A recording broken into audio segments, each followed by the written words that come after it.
Hello there, and welcome to Flying Wheels, where today we're going to go through our Infiniti G35 that we bought from a dealer auction in South Florida in our last video. Today, we're going to learn about this car. Did I buy a lemon? Did I buy a good car? Are we going to make some money? Are we going to break even? Hopefully not. What does this car need? What are we going to do to it?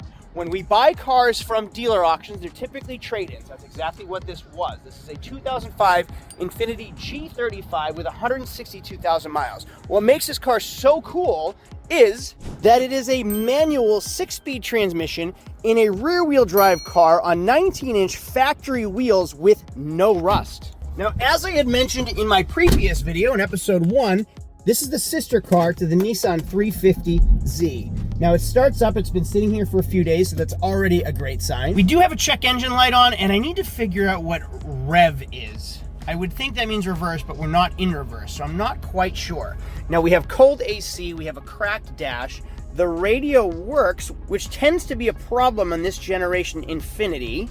The windows work, we have some serious tint, sunroof, clean leather interior. But what I began to say was this car was a trade-in, and typically vehicles are traded in for a reason. So my job is to figure out why this car was traded in, what does it need, what do we need to fix on it, and then we have to try to sell it for a profit. And in today's video, we're going to do all of that. My name is Craig from Flying Wheels. Let's get going.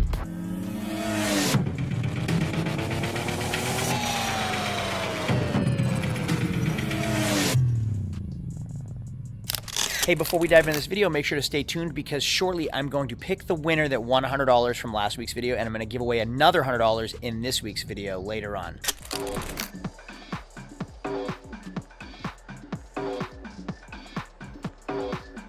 The G35 is out of the trailer and back at my shop, so let's do a quick walk around to see what we need to do to this car. So we have some hood chips, which I can definitely take care of with my Dr. Color chip kit. It is dirty. The headlights are oxidized, which is to be expected in Florida. They're always oxidized. I love doing headlight correction, so we'll take care of that. There is a spot in this bumper. I'm probably going to leave that, but we're going to polish a lot of those stone chips, and I actually think those are bugs. So a lot of those are bugs. So we'll try to do like a bug and wax and tar remover off of that. Definitely we'll clean the wheels, tires, and then the inside wheel wells. Windshield looks pretty good. We're going to remove all the stickers and writing today. You can see how filthy this car is. So right off the bat, I'm going to take it to the car wash so we have a blank slate to work with. We're definitely going to take off all of this PPF. I need to buy myself a heat gun so we can get that off a little bit easier. Also, steamer works really, really well. The oxidation on the deck lid, I'm not quite sure what we're going to do. We'll get into that later in the video. But you can just see the rear, how gross everything really is. And we're probably going to go through the car wash once, and I bet a lot of this isn't going to come off. So like you can see it all right there and right there. So we're gonna do a hand scrub after the wash and then wash it again, and it's all over the car. Honestly, I think just a car wash and a wheel clean is really gonna go miles. And then on the inside, we'll get rid of the trash, we'll take the carpets out, we'll clean everything, condition the leather. We will try to clean that leather seat. The shifter is original, probably just gonna leave it like that. I don't know if it's worth getting a dash pad or not. I'll decide later on in this video. But for first, let's get it to the car wash and see what we're working with.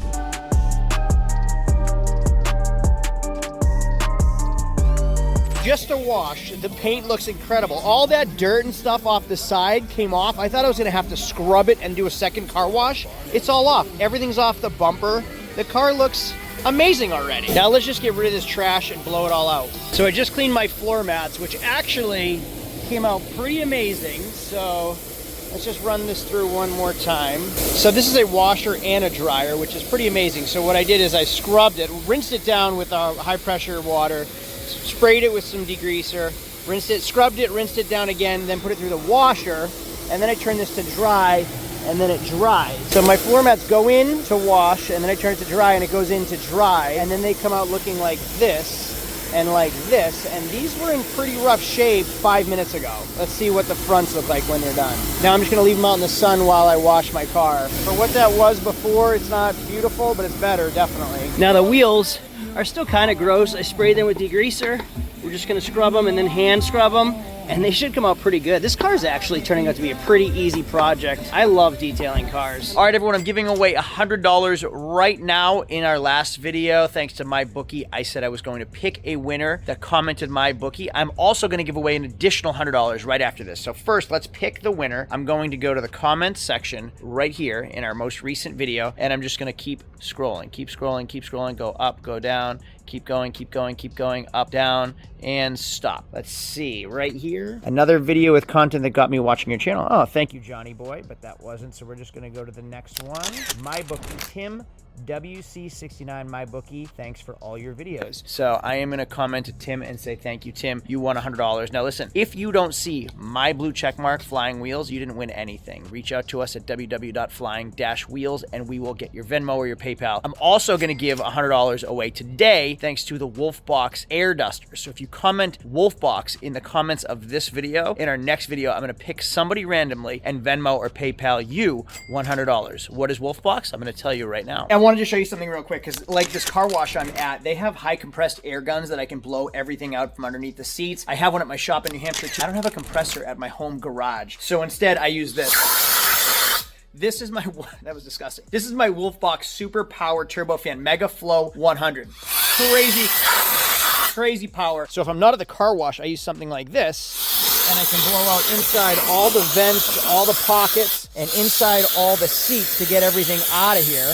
And it definitely works well with all the sand that my kids get inside the car. And I blow everything out. You can see all the dust blowing out of my car and onto my Lamborghini right now. I was at my barber the other day and he had the identical air duster. Now the Wolfbox Mega Flow 100 has a 6,000 milliamp battery. It can be used continuously from a full charge for over an hour. It has 5 nozzles and 2 brushes. It's crazy powerful, has speeds of up to 185 miles an hour. Just to put that in perspective, tornadoes are 200 miles an hour. It also has a 3-speed airflow, so if I click this, you can see the lights change. Super lightweight. I use this too to blow inside my lug nuts, all the hard to reach places inside my car to get all the water out. I don't have to use my 2-stroke leaf blower anymore. I can use this on everything. You can use it to blow snow off a car, inflate inflatables, air mattresses, swim rings, blow off fall leaves, and even if you're camping, campfires. A lot of people ask me what I'm using when I use tools. This is my Wolfbox air duster. There is a link in my description if you want to try one for yourself. Let's get out of here and take a look at it, and we have to make one more errand quick stop on the way. This car is amazing. So my good deed for the day, my wife works pretty hard and she loves to bully, so I'm gonna give her a quick snack, quick drop off, leave it at the front desk for her. So she has a snack today because she works through her lunch always. That is sharp, and we're not even done with it. Headlight correction, definitely fixed paint chips, the stone chips in the hood, and it does need a polish because I can see a lot of scratches and swirl marks. Rims look amazing, and I hate PPF. That is such a headache. I forgot, we're definitely going to have to figure the service engine soon light because this car has a misfire. It's been blinking and flashing at me. There we go. If I get on it really hard, it's got to be coil, plugs. We'll figure out what cylinder is misfiring and get to that too. We're in the G35. I said it's actually a cooler Nissan 350Z. Actually, it's probably just a nicer Nissan 350Z. I'd say the 350Z is cooler. But fun fact about this car, if you Google on your phone 2005 Nissan Skyline, this is the car that pops up because this is what the Skyline is in Japan in 2005. Nissan Skyline, see that right there?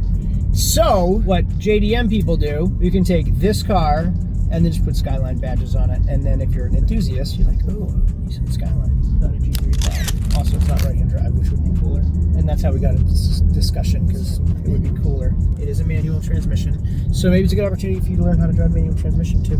You just had a great point. Go ahead and say what you just said. I feel like this should be like the car that like a teenage kid who just got his license gets, and then he just does a ton of stupid upgrades to it and like stuff to it to make it look like it's like a cool JDM car. Well, guess who has this car? Brogan has pretty much this car, the newer version of it. I think he has a 370Z, so shout out to Brogan, because you did exactly what Logan just said to your 370Z. So guess what I paid for it? 10 grand. Less than $3,000. With leather and cold AC rear-wheel drive manual transmission sports car. I don't know where you can get a fun, cool looking car that only needed a car wash for $3,000. The next day. Car's running a little rough, and it doesn't seem to be the coils or the plugs. I'm gonna run some seafoam through the car, so I remove the airbox, and this is usually a two-person job because somebody has to be on the accelerator because I can't find the accelerator maybe fly-by-wire, I'm not sure, or drive-by-wire. I can't find the accelerator on the intake. So instead, I used the trailer hitch on the accelerator to keep this thing throttled up so I can do a little bit of seafoam a little bit at a time into the intake and see how it works. Maybe it'll clear the engine up a little bit.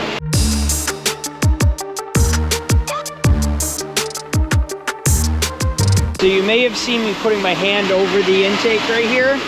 The reason is for gravity. So this tube is lower than the upper intake manifold right there. So the seafoam's just gonna sit right there. Now if I pour it in, you'll see it's just sitting in the intake tube. But if I give it a little bit of vacuum, the intake will have more vacuum to suck in more of the seafoam into the engine. And you'll see it's starting to get sucked in. Give it enough that it can still suck in air, but it'll give it more pressure to suck in the seafoam into the intake and into the engine. So you'll see the majority of it is sucked in. All right, that's the whole can. Now we wait.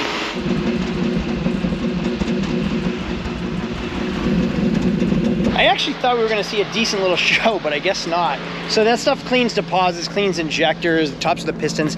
So it's pretty good and it works pretty quickly. That's why I use it. And it actually sounds like it cleared out and runs well now. So we're gonna clear the light and drive it. I despise PPF, paint protection film. So what I'm noticing in Florida is headlight restorations and paint protection film are big ones that are really big defects on cars down here. Now this PPF looks okay. This is what it looks like, paint protection film. Now this is supposed to protect the car from stone chips. Now I showed you what the other side looked like before because the sun, for some reason, dried and cracked this side. Glue and razor blades, heat guns, nothing's working. So I brought it down to sanding it. I'm just gonna kind of dust some red paint on over it after I get all this glue off. And you can see it's like slick. It's because of the goof off. And the razor blade did all this, the heat gun did more. It's just, PPF is a nightmare. I hate this stuff. To be quite honest with you, I am exhausted from doing headlight correction over and over and over. And these headlights really aren't that bad. They could be done. Like they're yellowing and there's some cloudiness, but I've used it on clear coat scratches and I've used it on headlights. I'm gonna try it out on these headlights because I really don't feel like doing a headlight correction. So I'm gonna take a little bit of this stuff, put it on my rag right here, and then you just wipe it on and it should fill in all these scratches and swirl marks too. So you can actually see the scratches in the headlight. I'm gonna put it on, let it set, and then wipe it off. And hopefully this will just do enough for me because I really don't feel like doing a headlight correction. Those look pretty amazing, but honestly I could put water on them at this point and they'll look amazing. So let's see what they look like a little bit later. Now this one's worse than the other one. So we'll do like half the headlight. So you can see that versus this. Oh, I would love for it to just stay like that. Those look incredible. So let's let that set. I'm not cleaning these headlights any more than that. That's amazing. Well, the heat gun dug into the paint, scratched the paint. The razor blade scratched into the paint. So we have a layer of body filler. We're just gonna sand this smooth and figure out what to do with it after that.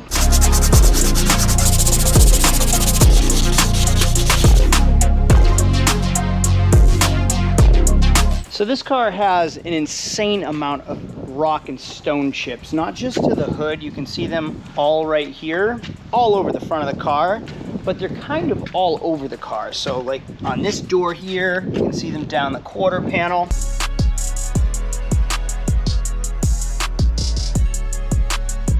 Now I want you to look at this entire hood because you can see all the big paint spots all over the car. It's still an eyesore. Instead of it being a paint chip, now you just have little red dots all over the car.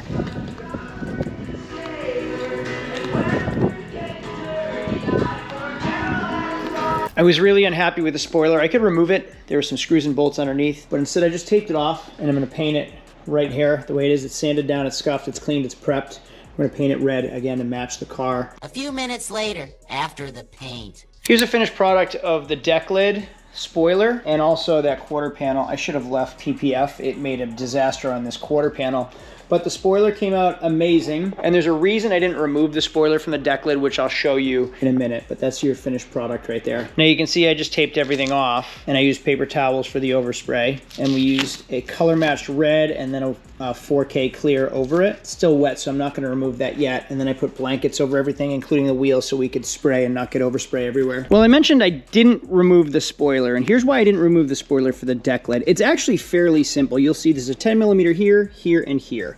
which I have right here. I also use the push pins, so I removed the push pins from this panel just to get to these. But what I realized was there's weather stripping underneath this spoiler, which keeps the water from leaking through the screw holes and then into the trunk. Now, when you see a lot of cars where people change the spoiler out, the trunks rot out. And the reason is because they don't replace the weather stripping. So without the weather stripping, when it rains, the water runs, or at the car wash or whatever, the water runs down the spoiler, through the holes, into the trunk. Then you have a musty smelling trunk. And then eventually with all the water sitting there, your tools rot, your spare tire rots, and then the floor eventually rots. So I decided against that, which is why I taped off the spoiler instead of removing it. I would have rather removed it and painted it, but it, number one, was more work, and this is a wholesale car. The way I did it, it came out great anyway. And then also, I didn't want it leaking down the road and have it become a problem for someone else. So we're just gonna tighten everything back up and put it all back together. This kept it in place, and then these push pins, and then we have just a few extra push pins that we're gonna lock in place all over throughout the trunk, and then we're done. And there we go, the last one. Everything is in place. We're gonna shut the lid, and we are done. One would have thought that I learned my lesson on my Mercedes SL500. So whoever painted this trunk previously did not prep it properly. It's just coming right off. And the clear coat is not sticking at all. Which I thought I did. Don't put duct tape on the paint because it peels the clear coat. Use painter's tape so it doesn't peel the clear coat. This is what the painter's tape did. So somebody obviously painted this deck leg already, which is why the spoiler clear coat was chipping and fading. 2 steps ahead, 1 step back. 2 steps ahead, 1 step back. So I'm done with this car, but I feel like I can't ever flipping win.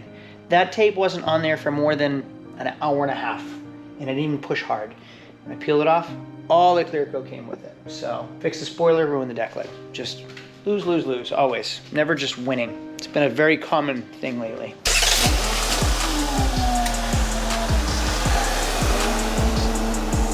And here we go, looking great. I polished the taillights, I did the bumpers. The spoiler looks good, the deck lid does not look good, but the body looks amazing. Why can't the PPF just look that good? Why did one side crack and the other side did not? Unless they just parked it on one side of the sun. Look at how nice this car looks. Oh my goodness. Headlights look incredible. Bumper, hood looks great. Paint pops.